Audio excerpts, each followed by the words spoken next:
हे folks, ये रचना Ranade here और मैं हूँ बिग एफएम पर एंड आप भी बन सकते हैं आपके घर की फाइनेंस मिनिस्टर।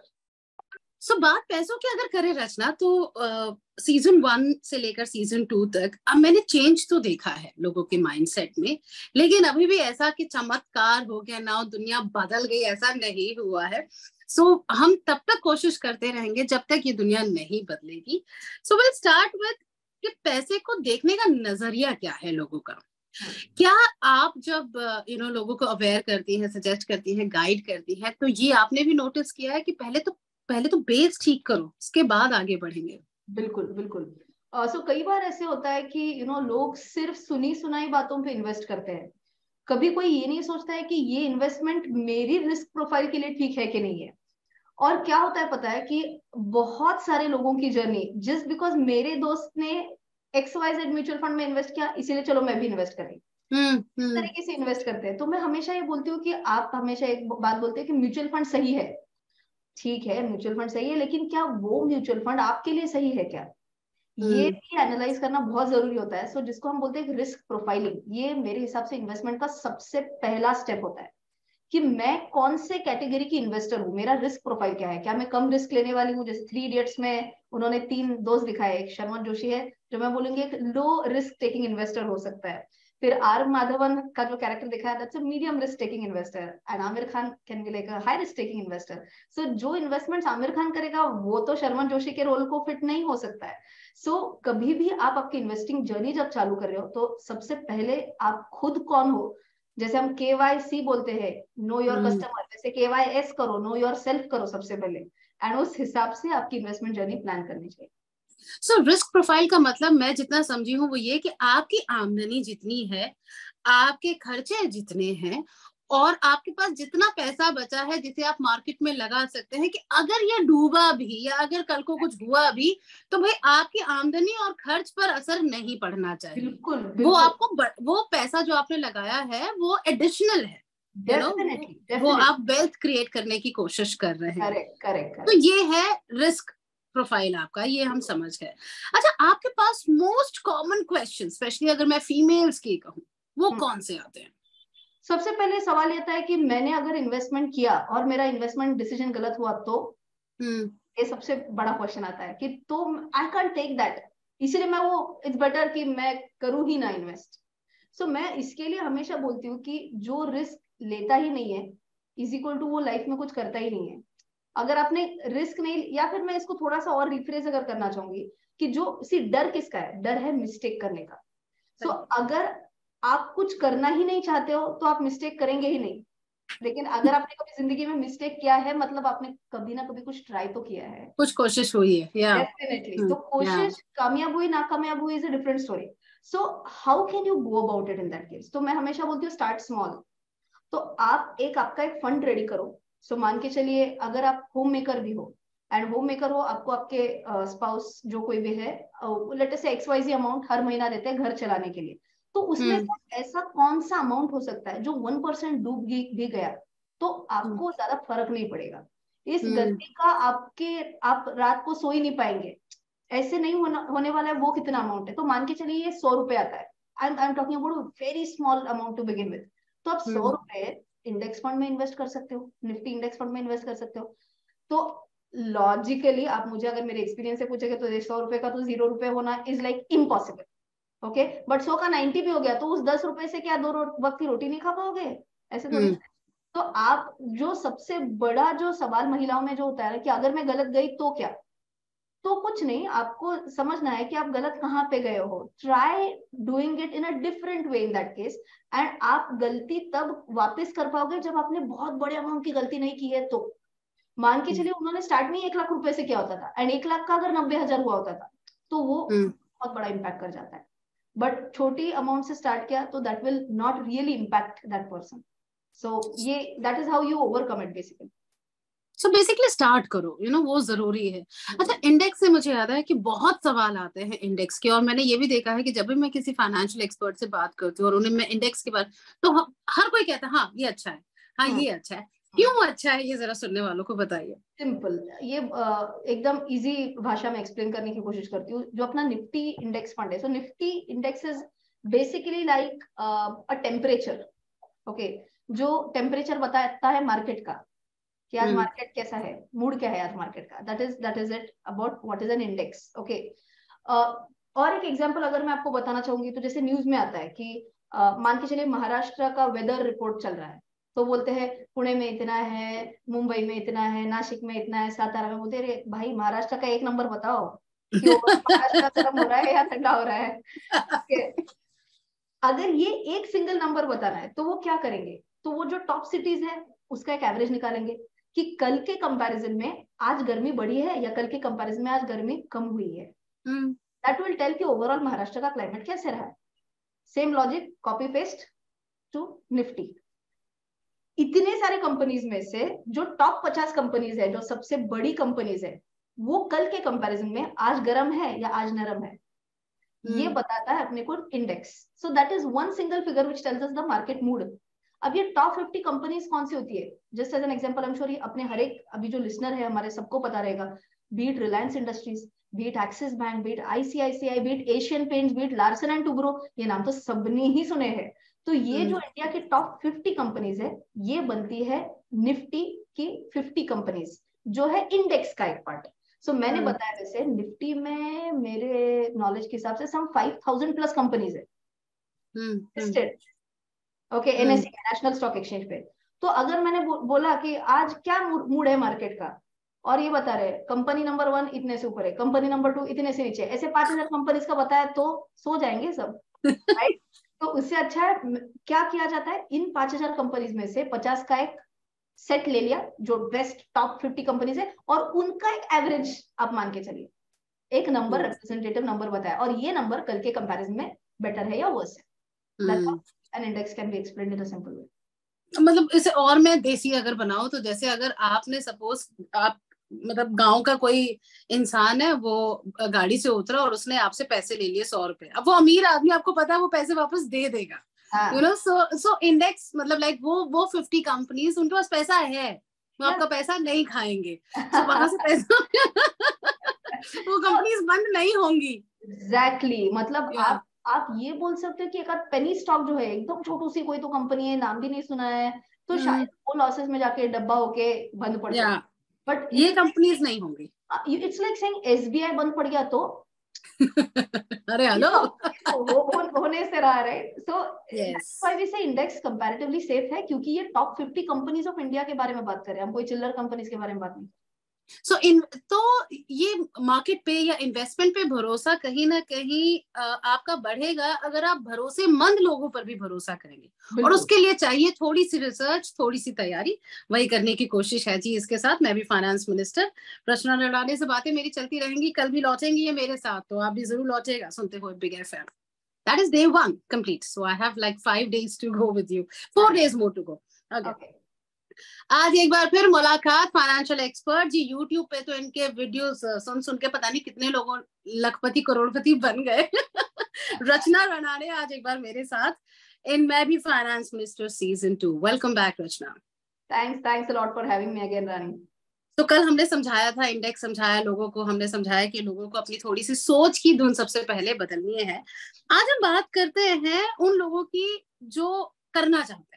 मतलब औरतों को हमेशा से बचत से जोड़ा गया है कि भाई ये अच्छा सेव कर लेते हैं, आटे के मतलब चावल के कनस्तर में ये सेव कर लेती हैं, तो सेविंग्स इन्हें समझाने की जरूरत नहीं है, इन्वेस्टमेंट समझाते हैं। ये हमारी एक लिसनर है, उन्होंने हमसे सवाल पूछा है कि क्या मार्केट में ऐसे भी स्टॉक्स हैं, ऐसी भी कंपनीज हैं जो थोड़ा एक्स्ट्रा वो देते हैं, क्या व्हाट्स अ वर्ड, हाँ जी, बोनस देती हैं for being female investors.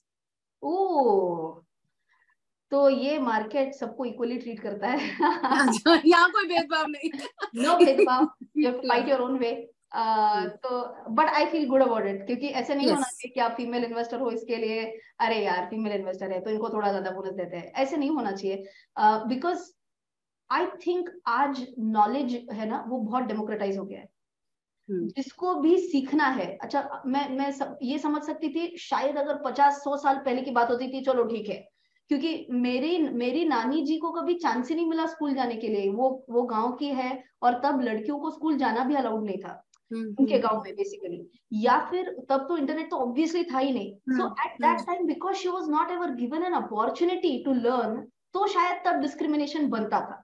Right नहीं जी रहे कि जहाँ पे इंटरनेट की वजह से नॉलेज इतना डेमोक्रेटाइज हो गया है, यूट्यूब की वजह से तो वो नेक्स्ट लेवल हो गया है कि कोई भी बंदा या बंदी घर पे बैठे बैठे अगर इतना नॉलेज कंज्यूम कर सकती है, तो ये भेदभाव की जरूरत ही क्या है। चलो कहीं तो इक्वालिटी है, 100% कहीं तो इक्वालिटी है।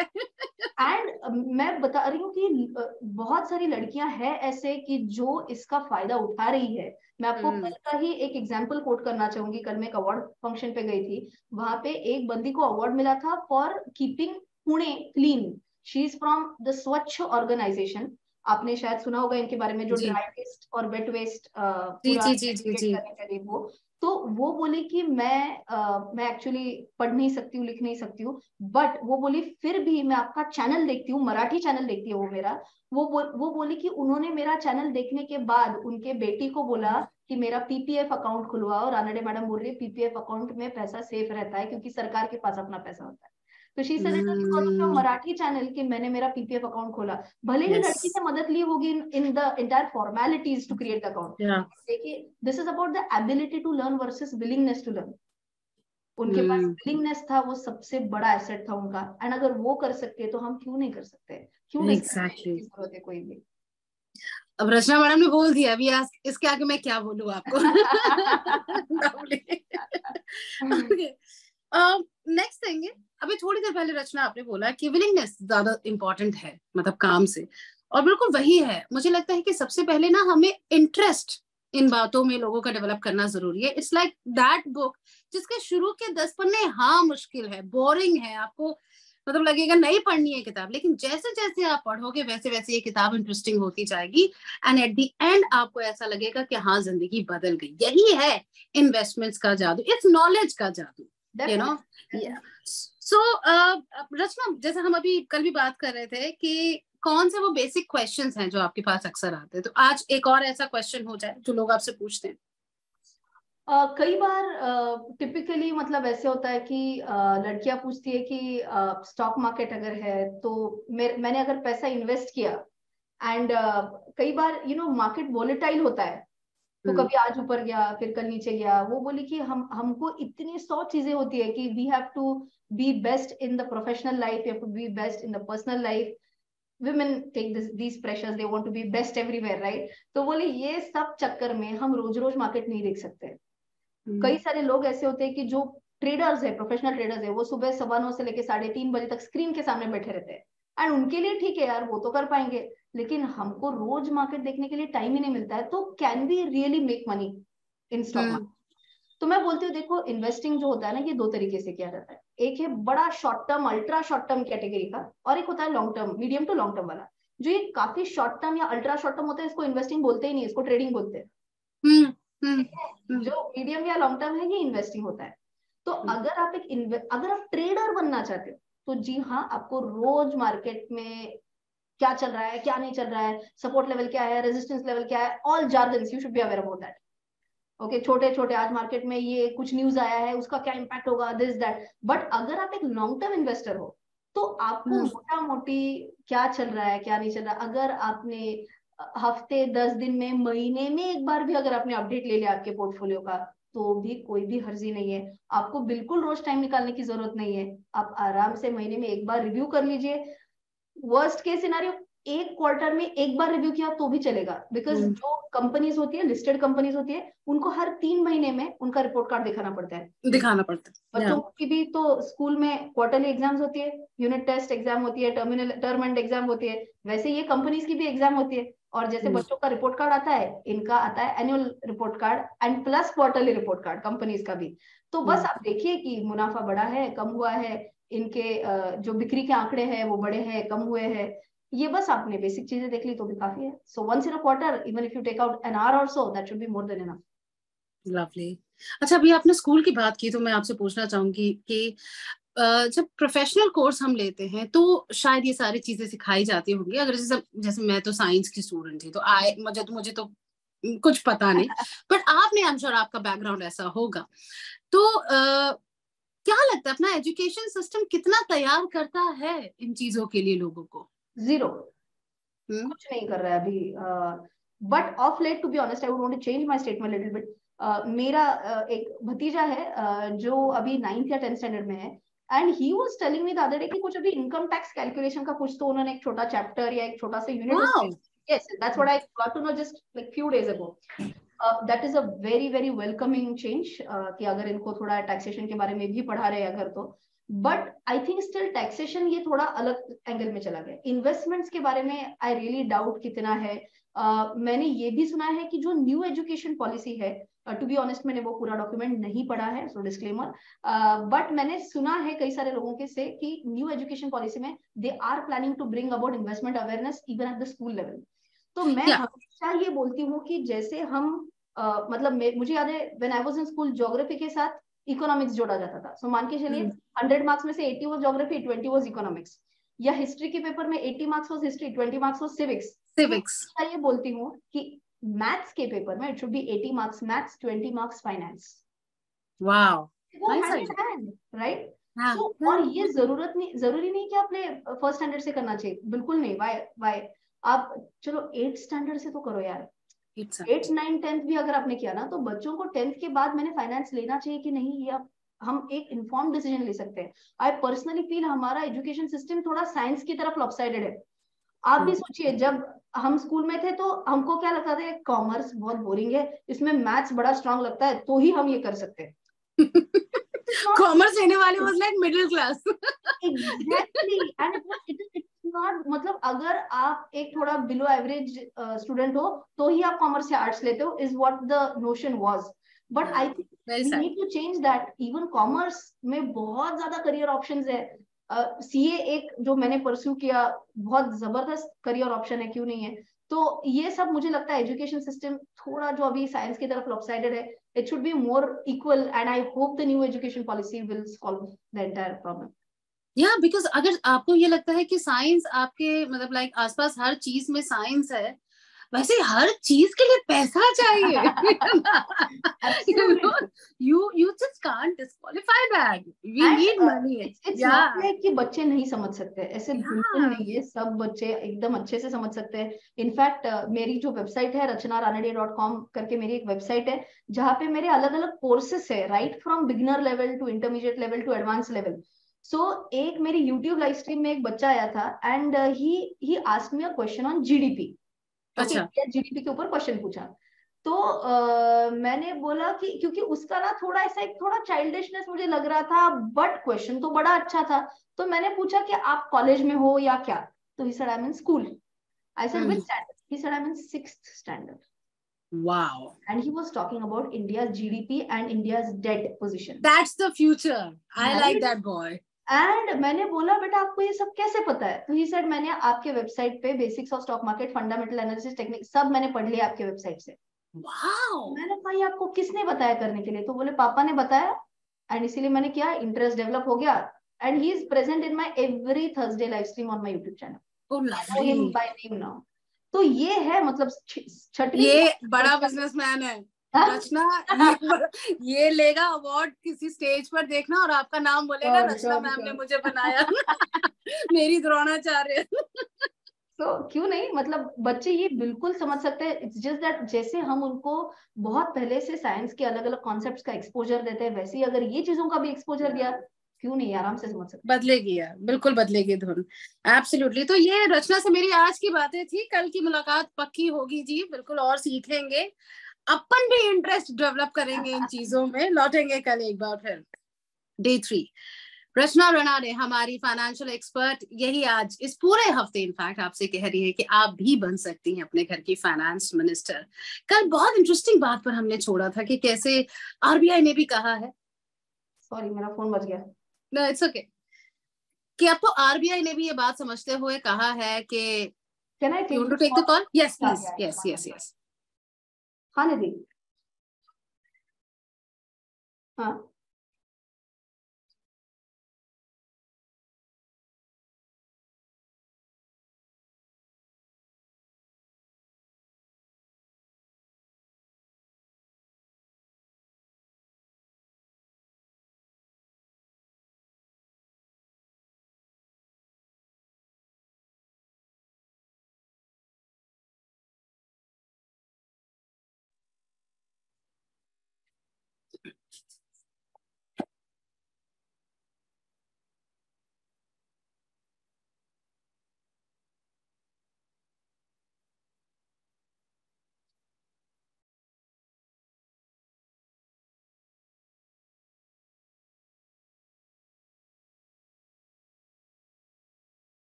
Yes yes, sorry, no issues. बोलिए। जी, सो अभी तो आरबीआई ने भी कहा है कि भाई स्कूल में बच्चों को तो फाइनेंशियल एजुकेशन दो, ये थोड़ी सी लिटरेसी बढ़ाओ लोगों में। आपसे अगर मैं पूछूं, क्योंकि आपका बहुत सालों का एक्सपीरियंस है इसमें, आपको क्या लगता है किस उम्र में in general average age I am talking about, ये समझ लोगों में आती है कि यार अब कुछ करना पड़ेगा? वो बहुत बढ़िया सवाल है एंड बहुत अनफॉर्चुनेट आंसर है इसका। मुझे ऐसे भी लोग मिले हैं कि जो 40+ है एंड अब वो बोल रहे हैं अब मेरा बेटा या बेटी कॉलेज में गया है, अब मेरा जो बेसिक मुझे जो जो लेना था, 2 व्हीलर लेना था, कार लेना था, सब मेरे जो बेसिक टिक ऑफ है चीजें, अब मैं सोच रही हूँ थोड़ा सा रिटायरमेंट फंड के बारे में क्या करना चाहिए, अब मैं ये सोचना स्टार्ट कर रही हूँ। I think this is very late. आप 40 के बाद सोचना शुरू कर रहे हो कि क्या मैंने करना चाहिए रिटायरमेंट के लिए।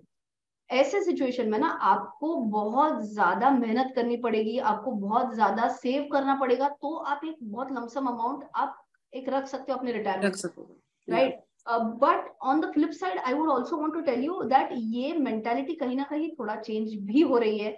बहुत सारे यंगस्टर्स जो है वो अभी थोड़ा सा और अवेयर हो गए हैं, वो एटलीस्ट पूछते तो है कि रचना मैम आपने यूट्यूब पे बताया था कि हमने एनपीएस में इन्वेस्ट करना चाहिए, नेशनल पेंशन स्कीम जो है अपने सरकार का, या फिर बीट पीपीएफ, बीट सम पोस्टल स्कीम, ये जो सेफ फंड्स है इनमें से थोड़ा डाल के या फिर थोड़ा सा म्यूचुअल फंड्स में डाल के, थोड़ा इक्विटी में डाल के क्या हमने शुरुआत करनी चाहिए। एटलीस्ट वो जो एक इंक्विजिटिवनेस है, वो जो मेरे हिसाब से जो पहले मिसिंग था, वो अब मुझे आते हुए दिख रहा है। कॉलेज के बच्चे भी पूछते हैं मैडम फर्स्ट सैलरी के साथ क्या करना चाहिए बताइए। लवली। तो आई थिंक जो जैसे आप बोले थे कल धुन बदल रही है, तो मुझे भी सुनाई दे रही है बदल रही है।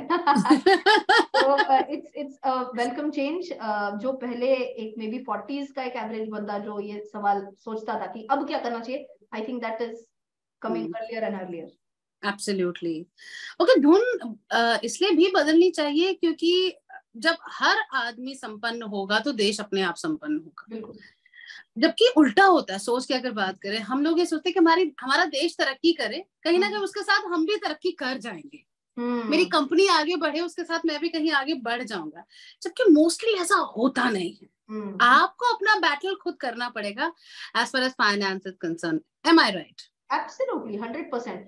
क्योंकि अगर ये होता था ना कि देश बढ़ा तो देश का हर एक इंसान बढ़ेगा, तो गरीबी नाम की चीज ही नहीं होती थी। और क्या ये इंडिया का प्रॉब्लम है? तो बिल्कुल भी नहीं।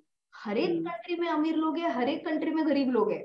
सो कौन से लोग ऐसे हैं कि जो मतलब आपने जितना भी पैसा मिल रहा है वो क्या वो सीरियसली सेव कर रहे हैं, क्या वो सीरियसली इन्वेस्ट कर रहे हैं, उसमें टाइम दे रहे हैं कि नहीं, ये डिटरमाइन करता है कि आप कितना आगे जाओगे।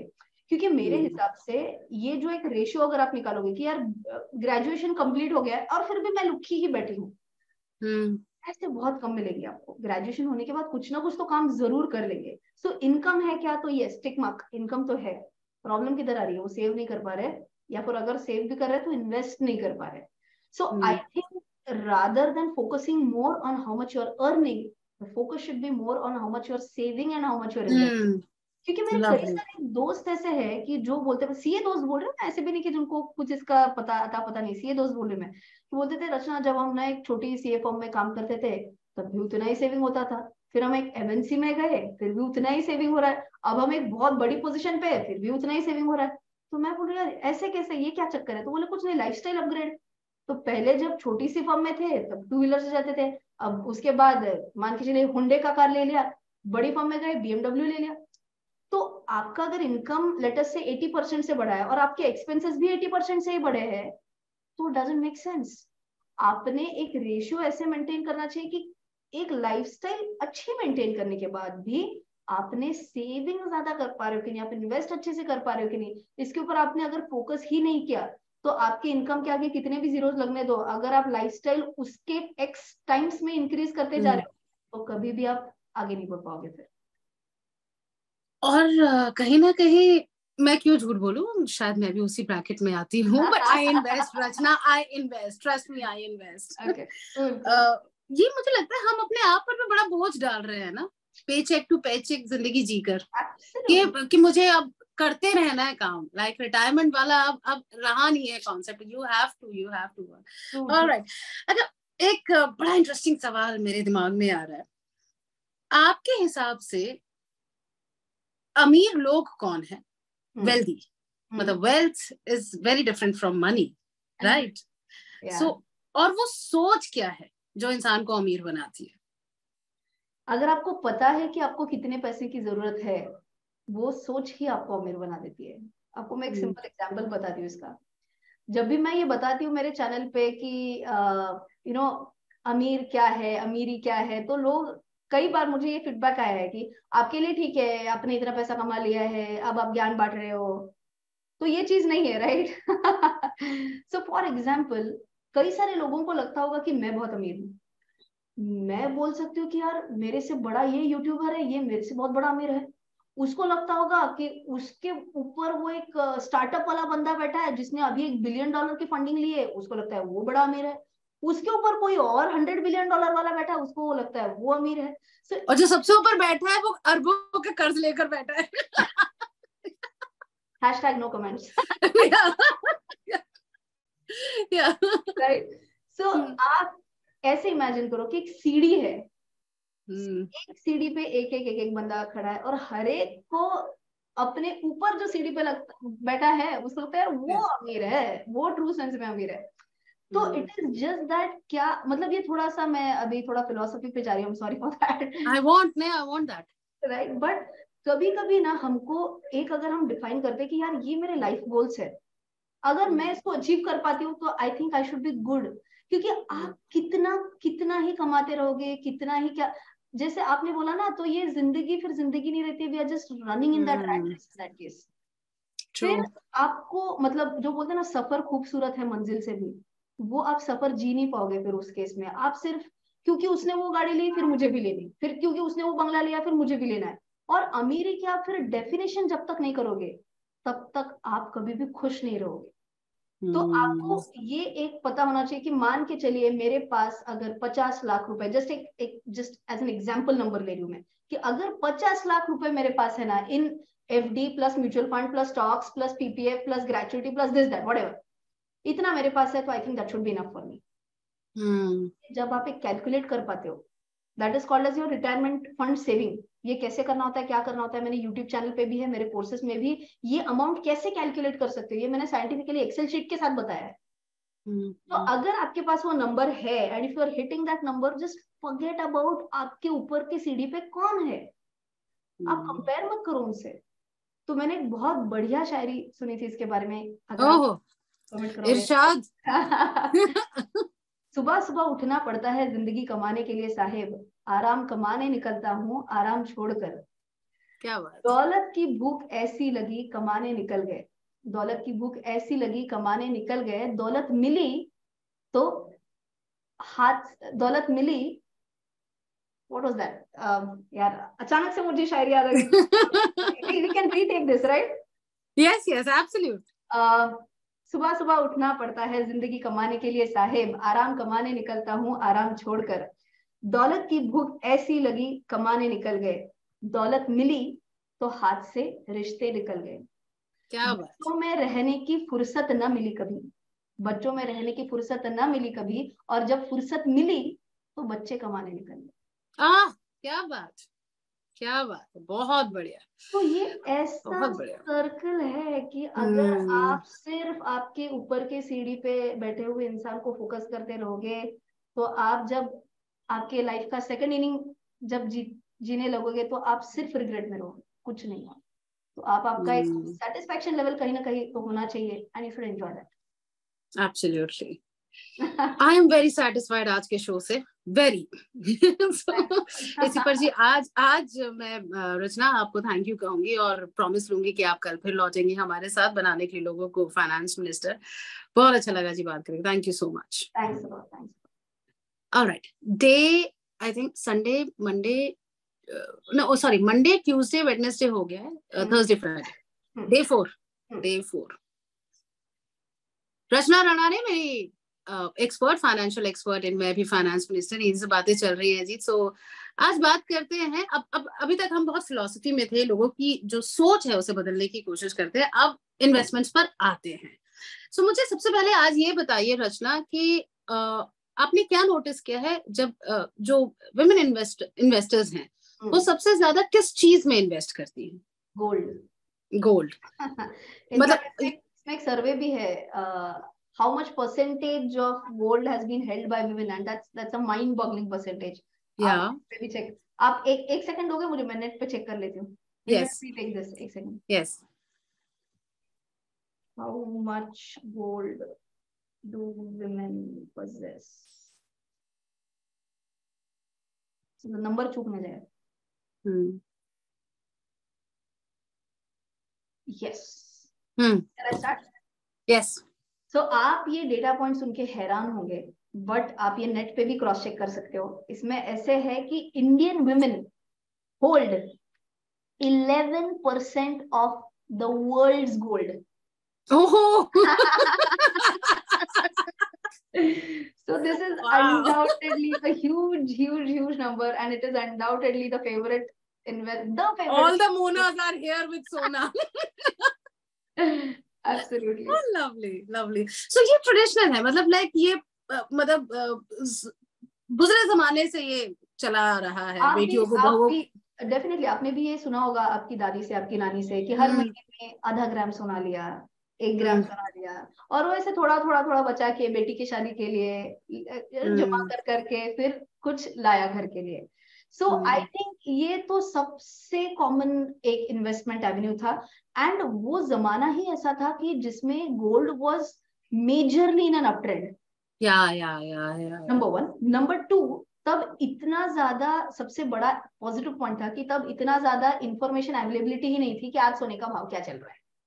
तो आज सब लोग, अरे बाप रे सोना गिर गया, तब वो डर ही नहीं था, क्योंकि तब पता ही नहीं रहता था कि आज गिर गया है कि ऊपर क्या है। तो वो देखते थे हमेशा एक लॉन्ग टर्म के हिसाब से, और उनको लॉन्ग टर्म में रिटर्न्स मिल रहे थे उसके। So that was an obvious choice for any woman to invest in. लेकिन ये जो फॉर्म ऑफ इन्वेस्टमेंट है रचना, ये आज बहुत बदली है। लाइक बदली इन द सेंस, मैं इसलिए कहूंगी कि जैसे विद गोल्ड मैंने जो नोटिस किया है कि लोग सिर्फ खरीदते हैं, पर इन्वेस्टमेंट वो है जो आपको रिटर्न देता है, वो कभी बेचते नहीं। सो वो इकट्ठा होता रहता है, वो जाता नहीं है कहीं। बिल्कुल, मतलब आप अगर, मतलब मराठी मेंटालिटी तो ऐसी है। आप मुझे बता सकते हो आपके are you Marathi person? No, I'm not.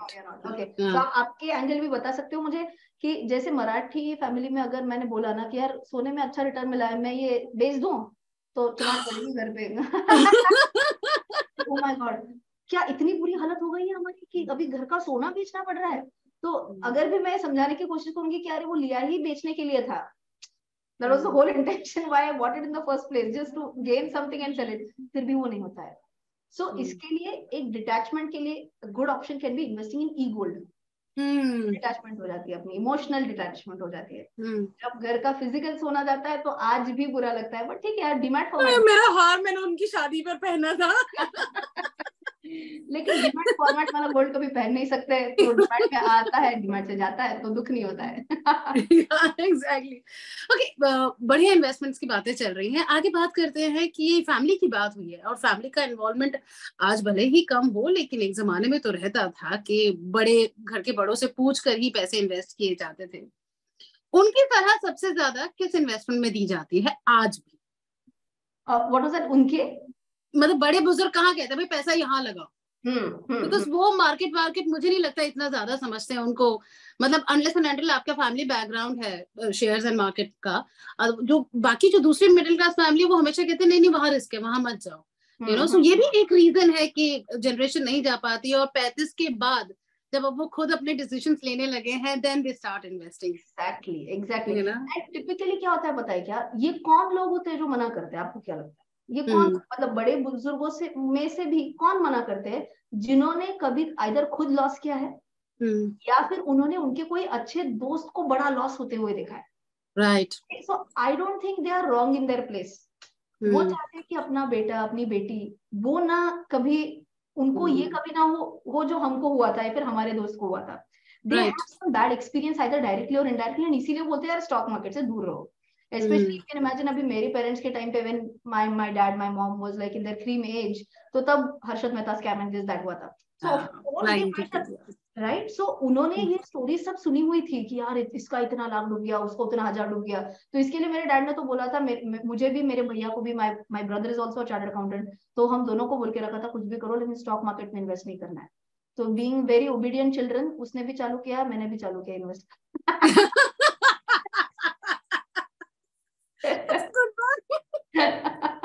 On that note, आज के लिए जो जाने की इजाजत चाहेंगे, लेकिन कल फाइनल लास्ट डे है, रचना हमारे साथ होंगी. कोई सवाल पूछना चाहे तो प्लीज बताएं. बिग एफएम रानी के नाम से मैं मिलती हूँ on Facebook, Twitter and Instagram. और बाकी रचना से भी पूछ सकते हैं आप कहाँ मिलती हैं? The last line? The social media account. Okay, so मेरे social media accounts है @CA_Rachna Ranade if you want to tag me on Instagram, and Twitter के handles and बाकी handles मुझे भी याद नहीं है, लेकिन आप सर्च कर सकते हो. ब्लू टिक जहाँ पे भी दिख गया वहाँ पे आप पोस्ट कर दीजिएगा. Lovely, thank you. All right, day 4, last day. Rachna Ranade, day 5 में मेरी मैथ्स 2 नंबर आए थे प्री बोर्ड्स में. All right, day 5. रचना रानाडे हमारी फाइनेंशियल एक्सपर्ट, जिनके साथ हम लेकर आए हैं मैं भी फाइनेंस मिनिस्टर. बातें चल रही हैं जी.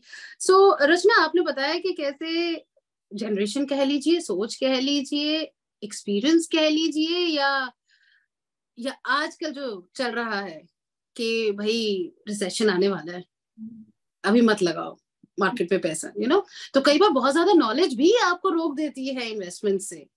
सो व्हाट यू, आपसे भी लोग पूछते होंगे क्या करें मैडम, रिसेशन आने वाला है. आ गया. वो बीच में एक इंस्टाग्राम पे बड़ा ट्रेंडिंग रील चला था कि मुझे नहीं पता है, मुझे मत पूछो ना. वो वाला मैं डिस्प्रेशन में हूँ, मैं डिस्प्रेशन. So वो वाला I mean वो आप ऐसे विजुअलाइज करो कि वो वाला रील चला है, मुझे नहीं पता है, मुझे मत पूछो ना. But anyways, to give an answer for that, recession के बारे में अगर मेरा व्यू है तो इंडिया में इतना ज्यादा प्रॉब्लम नहीं आना चाहिए ideally, but in the western countries, US, UK, I have been talking about this on my channel. काफी ज्यादा बोला है मैंने इसके बारे में. डेटा पॉइंट्स के साथ बात करिए, जीडीपी के साथ बात, जीडीपी का डेटा है या फिर इंटरेस्ट रेट्स करके होते हैं, उसका डेटा पॉइंट लेके मैंने बात करी. In fact I had been to the US almost 3-4 months ago. मैंने वहां पे भी कई सारे मेरे जो दोस्त हैं जो वहां पे एक्चुअली जॉब करते हैं, तो एक ओवरऑल अंडरस्टैंडिंग उनके यहाँ पे भी क्या चल रहा है, जो हम बोलते हैं ना ग्राउंड रियलिटी, उनसे भी एक फर्स्ट हैंड एक्सपीरियंस लेके बहुत अच्छा सिचुएशन नहीं है इज व्हाट मैंने उसका एक लुक एंड फील लिया था. सो यस, आई फील कहीं ना कहीं 2023 में we can see some heat coming. तो मैं ऐसे सिनारियोज में हमेशा एक सिंपल गोल्डन रूल बताती हूँ इन्वेस्टिंग का कि कभी भी एक साथ पैसे नहीं डालने. रिसेशन के टाइम जब भी डर रहता है, अनसर्टेनिटी रहती है, तो आप हमेशा जितना भी आपको इन्वेस्ट करना है, इसके छोटे छोटे टुकड़े करके कुत्ते को खिलाना मत. छोटे छोटे टुकड़े करके आप मार्केट में इन्वेस्ट कर दीजिए. सो मान के चलिए, just as a simple example, क्योंकि मैथमेटिकली चैलेंज बहुत लिसनर्स होते हैं, मैं भी वन ऑफ देम हूँ, तो मान के चलिए 1,20,000 रुपीज मुझे इन्वेस्ट करना है ओवर पीरियड ऑफ 1 ईयर. तो 12 महीने हैं, 1,20,000 का अमाउंट है. तो एक साथ मत इन्वेस्ट करिए 10,000 10,000 10,000, ऐसे आप 12 महीने पे इन्वेस्ट कीजिए. तो सिंपल है, अगर आपने इस महीने 10,000 के मार्केट नीचे गया, आप और 10,000 डालिए, और नीचे गया और 10,000. So basically what is happening, आपको हर एक कॉल पे अगर आप इन्वेस्ट कर रहे हो तो आपका एवरेज बाइंग हो जाता है. सो एक सिंपल मैथमेटिक्स के लिए अगर बोलूं तो मान के चलिए पहले मैंने 10 रुपए पे कुछ चीज खरीदा है, बाद में मैंने 6 रुपए पे खरीदा है. तो हम जैसे एवरेजिंग सीखते थे स्कूल में, 10 + 6 / 2, तो मेरा एवरेज प्राइस हो गया 8 रुपया. तो मैंने वापस से जब 6 के बाद मान के चलिए फिर 4 पे जाता है, तो भी इट विल बी 10 + 6 + 4 / 3. तो आपका एक ओवरऑल बाइंग नीचे की तरफ आता है. एंड व्हेन द कभी ना कभी तो ऊपर जाएगा मार्केट, थोड़ी ना नीचे हो जाएगा. तो जब ये नीचे जाएगा तो आपका एवरेज बाइंग नीचे ऑलरेडी आ चुका है. तो the time within which you will be back in the profit zone, that will be comparatively faster. So that's the thumb rule of investing. आपने कभी भी एक साथ पैसे नहीं डालना है, स्कैटर्ड तरीके से डाल. तो रिसेशन कोई टेंशन ही नहीं है. उल्टा मतलब, correct me if I am wrong, मैंने तो जब मार्केट गया है, और उसमें मैंने उन लोगों को इन्वेस्ट करते हुए देखा है जिनके पास पैसा है, बिकॉज उन्हें पता है कि नंबर ऑफ यूनिट्स हमें ज्यादा मिलेंगे, हम ज्यादा स्टॉक्स ले सकेंगे, और मार्केट आज नहीं तो कल तो ऊपर आएगा, और यही आपका इन्वेस्ट किया हुआ पैसा आपको डबल ट्रिपल होकर मिलेगा। सो घबराना नहीं, अगर आपके पास है, मतलब रिस्क नहीं लेना, जिससे हमने बात शुरू की, अपना रिस्क समझ लीजिए आप क्या है, मतलब क्या उससे फर्क पड़ेगा आपको, and then if you have money you should invest, specially अगर मार्केट डाउन चल रही है तो। ओके, मार्केट्स की अगर बात करें तो एक और इन्वेस्टमेंट जो मुझे मेरे प्रोफेशनल हेल्प ने बताई कि इक्विटीज बहुत अच्छी होती है, इक्विटीज में डालो। तो जरा इक्विटीज समझाइए, मुझे तो उन्हें समझा दिया, लेकिन हमारे सुनने वालों को समझाइए। इक्विटी मतलब ही स्टॉक्स, मतलब ही शेयर्स। तो इसका एक सिंप्लीफाइड एग्जांपल बताऊं तो अगर आपको किसी कंपनी का एक इक्विटी लेना है, फिर एक स्टॉक लेना है, एक शेयर लेना है, मतलब क्या है ये समझाना कभी कभी बहुत मुश्किल हो जाता है। तो इसका एक सिंप्लीफाइड एग्जांपल अगर मैं आपको बताना चाहती हूँ, मान के चलिए मेरी एक कंपनी जिसका नाम है पिज्जा लिमिटेड, और पिज्जा लिमिटेड में आप ऐसे विजुलाइज कीजिए कि मेरे हाथ में एक पूरा पिज्जा का वो पूरा राउंड जो है बड़ा वाला 6 इंच पिज्जा है, 8 इंच पिज्जा है, वॉट एवर है। अब क्या होता है, मुझे किसी को मेरी कंपनी बेचनी है, ओके, बट मैं बोलती हूँ अरे पूरा थोड़ी ना कोई लेगा, तो मैं क्या करती हूँ, मेरे पिज्जा के 8 टुकड़े बनाती हूँ, और मैं बोलती हूँ किसी को एक टुकड़ा चाहिए क्या। तो ये एक टुकड़ा जो होता है ये होता है एक share, one fraction, one piece in my company. So that is nothing but, कोई भी सामने वाला इंसान जब मेरे कंपनी में इन्वेस्ट कर रहा है और वो बोलता है कि मैंने रचना की कंपनी में एक शेयर बाय किया, मतलब ही उसने मेरे कंपनी का एक हिस्सा बाय किया है, और वो उस हिस्से का मालिक बन जाता है। एंड इसीलिए हम बोलते हैं कि जो बंदा एक शेयर लेता है तो वो उसने एक इक्विटी शेयर बाय किया, और वो उस कंपनी का मालिक बन जाता है। पूरी कंपनी का मालिक नहीं बनेगा, लेकिन वो एक फ्रैक्शनल मालिक बन जाता है। That is how I can explain equity and share. Yes, yes, absolutely. बाकी शार्क टैंक्स ने बहुत समझा दिया लोगों को। लोग आकर मांग रहे थे ना, हम आपको 20% इक्विटी देंगे अपनी कंपनी में। Correct. So 20% इक्विटी देनी है, मतलब ही उस कंपनी का 20% का हिस्सेदारी। You think, मतलब think like एंटरटेनिंग तरीके से ये चीज देने की कोशिश भी नहीं हुई है आज तक? लगता तो है, एंड इसीलिए मैंने सोचा था कि जब मैं मेरा मतलब मैंने जब चैनल चालू किया तो मैं हमेशा बोलती थी कि यार ये जो बैक बेंचर पे जो लड़के लड़कियां बैठती है उनको इसमें कैसे इंटरेस्ट लाया जाए। तो इसके लिए मैंने जैसे फिल्मी डायलॉग्स होते हैं इनको ही कन्वर्ट करना चालू किया कि जैसे एक चुटकी कीमत क्या एक चुटकी सिंदूर की कीमत तुम क्या जानो रमेश बाबू। वैसे I was doing a video on mutual funds and I was explaining the concept of expense ratio. तो मैंने बोला 1% एक्सपेंस रेशियो की कीमत तुम क्या जानो इन्वेस्टर बाबू। वही डायलॉग मैंने फाइनेंस फील्ड में उसको कन्वर्ट किया। This is just one example, ऐसे मल्टीपल हमने स्पूफ्स किए हैं, या फिर थोड़ा एंटरटेनिंग तरीके से, थोड़ा बॉलीवुड के तरीके से किया है। And I think that's how you create interest. मतलब हमेशा लोग ऐसे बोलते हैं कि you can take the horse to the water but you can't make that person drink it. But I feel a good teacher is the one who can take the horse to the water, make the water look so sparkling कि horse को tempt होना चाहिए कि भाई एक बार तो test करके देखो। तो वो कोशिश रहती है कि वो वाटर को बड़ा स्पार्कलिंग बनाया जाए। जो वीडियो मैं डाल रही हूँ मेरे चैनल पे वो बड़ा स्पार्कलिंग बनाया जाए ताकि लोग एटलीस्ट थोड़ा ही सही लेकिन कंज्यूम तो करें। बाकी मुझे लगता है इस पूरे हफ्ते हमारी कॉन्वर्सेशन भी बहुत स्पार्कलिंग रही है, बहुत एंटरटेनिंग रही है। हमने भी बड़े मजे दिए हैं जी लोगों को फाइनेंशियल एजुकेशन देते हुए। जाने से पहले एक लास्ट सवाल मुझे याद आया, किसी ने पूछा था, ये पूछना चाहती है HUF अकाउंट के बारे में, और साथ ही एक्सटेंडेड इनका क्वेश्चन है कि ऐसे बहुत सारे अकाउंट्स, या आप ही का जो एग्जिस्टिंग सेविंग अकाउंट है उसमें कुछ चीजें चेंज करके आप अपना प्रॉफिट जो है वो बढ़ा सकते हैं, is it true? So basically if I take the second question first, saving account वाला, तो सेविंग में क्या होता है कई बार अपना बैलेंस बढ़ते जाता है। लोगों का ध्यान नहीं रहता है सेविंग अकाउंट में कितना, आज कभी 20,000 है, कभी कोई कोई लोग जो 70-80,000 1 लाख के ऊपर भी सेविंग अकाउंट में ऐसे ही पड़ा है, कुछ नहीं है। तो आप सोच सकते हैं 1 लाख के ऊपर आपको क्या इंटरेस्ट मिल रहा है, 2%, 3%, 4%, दो नहीं, अभी of course interest rates have increased, 3 to 4% मिल रहा है, तो उससे तो कुछ भी नहीं हो रहा है, आपका इन्फ्लेशन उससे ज्यादा है। तो कई बार आपको बैंक से फैसिलिटी देती है कि आपके सेविंग अकाउंट में ऑटो स्वीप इन का फैसिलिटी देते हैं, ऑटो स्वीप इन, ऑटो स्वीप आउट। इसका सिंपल एग्जांपल ऐसा है कि आप एक बेंचमार्क सेट करके रख सकते हो कि मान के चलिए 50,000 रुपए का मैंने बेंचमार्क सेट कर दिया। इसका मतलब ऐसे हो गया कि 50,000 के ऊपर जब भी मेरे बैंक अकाउंट में बैलेंस जाएगा तो उसका ऑटोमेटिक एफडी बन जाता है। और उसका फिर ऑफ कोर्स आपको रेट ऑफ इंटरेस्ट ज्यादा मिलेगा। सो मुझे हर बार मेरे अकाउंट की तरफ ध्यान देने की जरूरत नहीं है कि कितना हुआ क्या हुआ। So about this auto SVEEP in SVEEP out facility मैंने एक वीडियो बनाया मेरे मराठी चैनल पे, तो आप डेफिनेटली आपके व्यूअर्स जो कोई भी मराठी समझते हैं they can surely check that out about, क्योंकि मैंने इसमें ना सेविंग अकाउंट के क्या क्या टाइप्स होते हैं, एफडीज में भी क्या क्या टाइप्स होते हैं, ये कई सारी एकदम बेसिक चीजें जो है बैंकिंग प्रोडक्ट्स की वो उस वीडियो में भी एक्सप्लेन करिए। And the second question which was about HUF is very tricky to explain. इतने short time में explain करना बहुत मुश्किल हो जाएगा। एक separate entity create होती है, एकदम कट शॉर्ट करना है तो एक separate entity create होती है। जैसे कि इंडिविजुअल को बेसिक एग्जाम्पशन लिमिट दिया जाता है कि जैसे आपने सुना होगा कि न्यू टैक्स रेजिम में 7 लाख रुपए तक जीरो टैक्स है, तो ये हो गया एबीसी इंडिविजुअल अकेले के लिए। लेकिन एबीसी का एबीसी HUF भी है, HUF will be treated as a separate entity, तो यहाँ भी 7 लाख रुपए तक बेसिक एग्जाम्पशन लिमिट है और एबीसी HUF में भी 7 लाख रुपए का बेसिक एग्जाम्पशन लिमिट बन जाता है।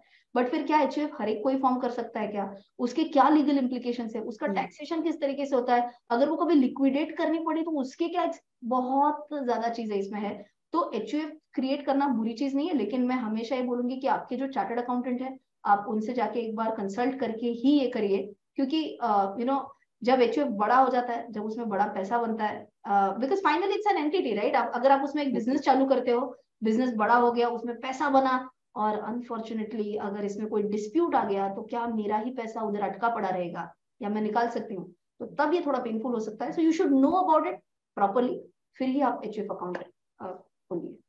सो बेसिकली लास्ट कि आप अगली बार जब भी बैंक जाएं तो थोड़ा सा एक्स्ट्रा वर्क लेकर जाइएगा, या अपने सीए से मिलने जाएं या जो भी आपको हेल्प करते हैं फाइनेंशियल डिसीजंस लेने में, थोड़ा सा वर्क लें, उनसे बात करें ओवर द कॉफी, थोड़ी सी बात करें क्या चल रहा है, कैसा चल रहा है।